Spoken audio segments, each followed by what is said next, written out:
فقد تم إطلاع السيد رئيس الجمهورية بها بصفة مسبقة من قبل نظيره الفرنسي إيمانويل ماكرون خلال اللقاء الذي جمعهما يوم 13 جوان الماضي، أي منذ أكثر من شهر ونصف الشهر، على هامش اجتماع مجموعة السبع بمدينة باري الإيطالية، وأنه يعترف اعترافا صريحا بما يسمى مغربية الصحراء.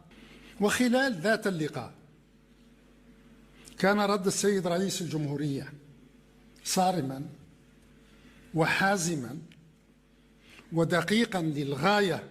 كان رد السيد رئيس الجمهورية صارما وحازما ودقيقا للغاية.